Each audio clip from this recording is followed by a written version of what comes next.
show different nationality. Bizarre. I guess that makes sense because Miles was a pop star and she was also Canadian. Do you have a weird deal breaker? Get a hold of us just like Alison did in Ottawa. What's yours? Bad teeth. You can't take care of your teeth. That's huge. Were you scarred in the past by someone with scraggy teeth? I had an ex who used my toothbrush, and I swear I went mental on him. Candace in Charlottetown, what is your weird deal breaker? My deal breaker is a man's only child. What? I find there's a lot of narcissism, and I feel like they lack communication skills, and like compromise doesn't register with them. All right, I'm an only child, so I'm not going to comment on it. That's probably the safest thing. Chris in Calgary, what's your weird deal breaker? Someone who collects model trains and has an actual train layout in their basement. Are you speaking from experience? I have.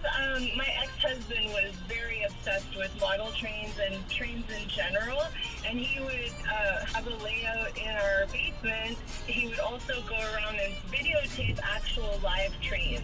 Okay, but you hang on, you married this guy, though, so obviously that wasn't the deal breaker at the start. That's not why we split up, but that was a big obsession that became quite a priority in his life. You obviously told him in the end just to hit the tracks. Yeah, he likes trains more than... Let's move on. At 15 this week, it's Shawn Mendes' partner, Camila. Social 20.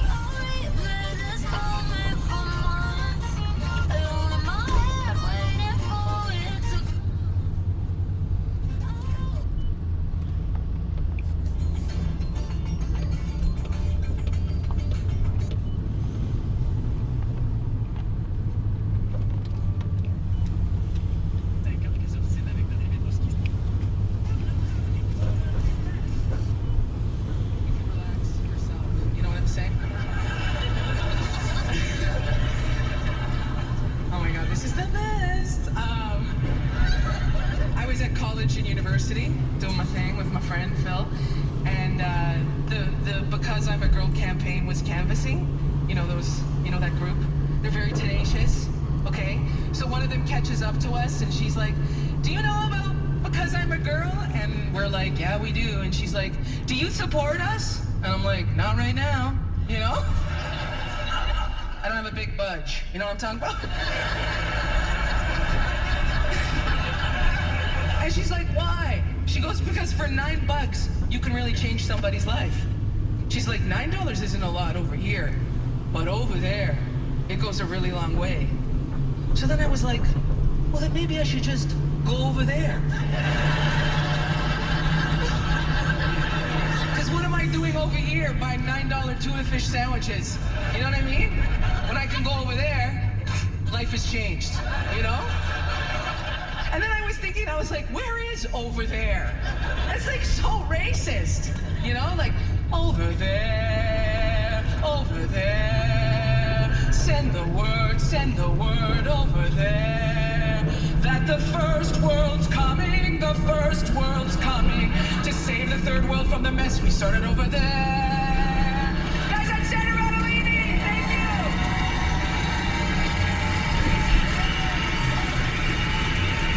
you. With the voice of an Angelina, and not too much discretion advised after all. That was Sandra Badalini. She just filmed her first comedy video special in late September in a haunted house in Toronto. Information on that special and a lot of her other material can be found at sandrabadalini.net. Now, I mentioned that the set you heard was recorded at Accent on Toronto. To jog your memory, that is an annual show that has taken place since the early 2000s, eventually making its home inside the Danforth Music Hall. Over the years, comedians from many, many different backgrounds have graced the stage to poke fun at themselves, their heritage, their families, and especially the city of Toronto. What can we say? There's a lot to make fun of. On a slightly less fun note, Accent, because of the fact that it takes place in this 1,300-seat venue, won't be able to go forward again this year. All we can say is it'll be that much more fun when it does return. For now, let's pay tribute to both the show and the venue by playing some great comedy from it. This comedian you're going to hear has been writing and performing comedy for over 20 years. He looks like he's 25, so that's why that's especially astounding. From Accent on Toronto just a few years ago, here is Niall Seguin.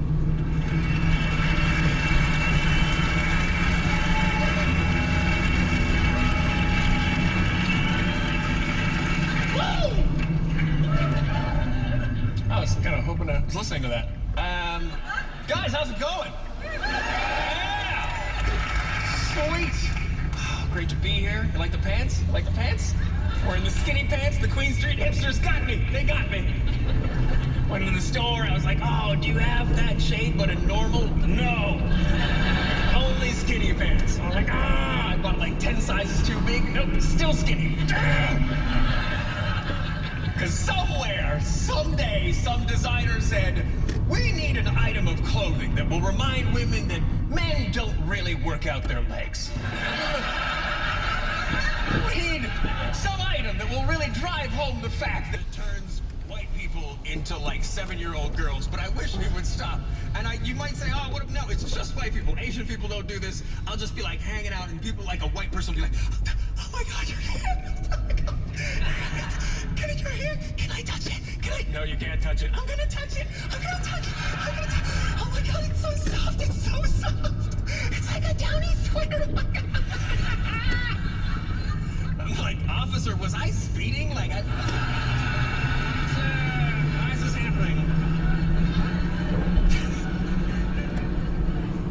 And there is something, I don't know what it is, that white people think about afros, and I guess, because like, I'll be walking down the street and some dude with an afro will pass by, and my white friend will look at me like, are you gonna take that? It's just a hairstyle, man. It's not Highlander. It's like we don't have to kill each other. There can be only one. Like, that's a hair thing. I had this happen the other day. My God, guys, do you remember a Canadian Heritage Minute or Moment? You guys remember those? Okay, all right.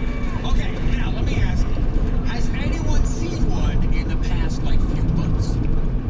Right? Okay, now this is weird. Oh, if you're not from here and you don't know what it is, Canadian Heritage Moment's like, most countries just feel good about themselves as a rule, right? But Canada, apparently we have esteem issues. And so they have to like pump in little stories into our television so that we go, oh, look what happened, look what we did, you're okay. Like that's kind of vibe. And they're weird because they're always so super obscure, right? You'll be listening, that man was Trent Foster Rivers. You're like, who? Went on to perfect the grain railroad of Saskatchewan. What are you talking about right now? And under Mary McRae's guidance, Canada's women's freestyle trampoline team would go on to secure 2 silver medals at the 2010 Exhibition Games. Just sitting there like, I felt good about being Canadian before this. Now not so much. So I caught one the other day, and I was like, and it was so freaked out because I was alone in the apartment. I'm like, am I having a stroke? How is this on my screen right now? Because literally, it had been years. It had been years since I seen one. So, and it was, oh, they saved the best for last. My favorite.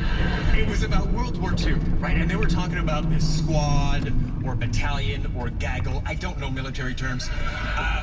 But this group of like black Canadian soldiers that they had sent over to Europe, and they were talking about how these guys were like really like effective, right? And they were brave, and they were really just in there. And I'm like, is that a big surprise? Is that a big shock?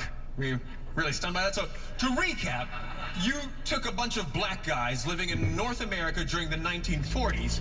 You brought them over to Europe and said, here are some white guys you can kill.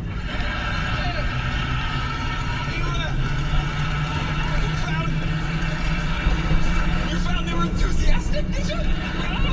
What a shock! Are you kidding me? Those guys must have been chomping at the bit, just like, here are your guns, guys. We're not gonna need any guns at all. And you're gonna want to buy a raincoat, my friend. Like, just crazy. Commanding officer checks in. How are they doing, Lieutenant? They are making a mess of those guys. My God, they're running out of turbines. Everyone, back on the boat. They can't swim. Oh, you guys have been great. Thank you so much for coming out. Enjoy the show, everybody.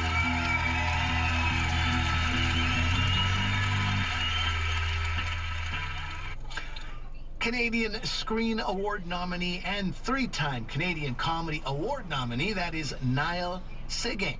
You can find more of him at nilesseguin.com. Recently, Niall's been writing on the television shows Tall Boys and Killjoys. And in 2022, you'll see him in the French series Paris, Paris. And that brings us to the end of our show today.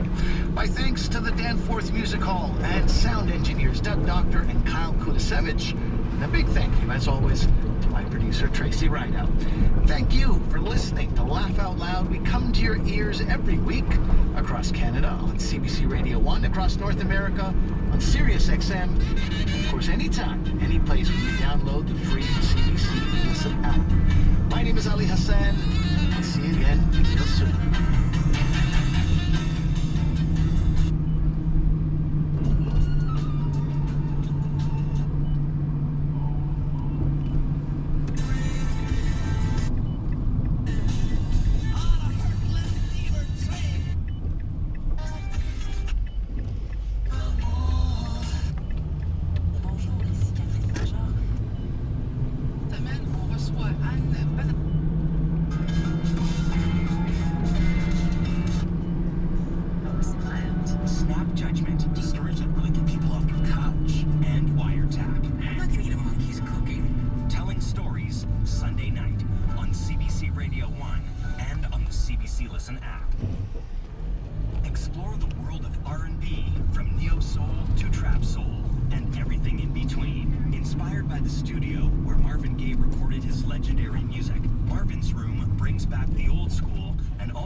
What's new? Join host A. Harmony on Marvin's Room after the news. CBC News, the world this hour. Good evening, I'm Kenny Sharp. Canadian sports teams are standing up against hate this weekend in London, Ontario, in response to the killing of a local Muslim family this year.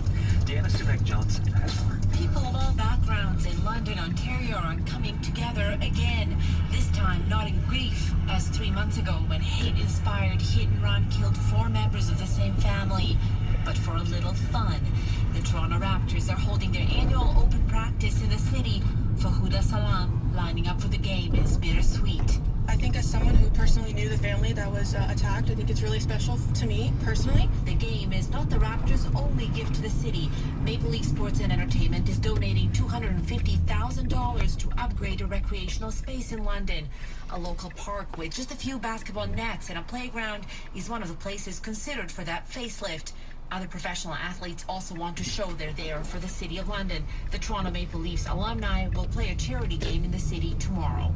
Deanna Subeck-Johnson, CBC News, Toronto. Canadian citizen Mohammed Khalifa, who was born in Saudi Arabia, is facing terrorism charges today in a U.S. court. Khalifa allegedly ran the English media operation for the terrorist group ISIS. The first video was Flames of War.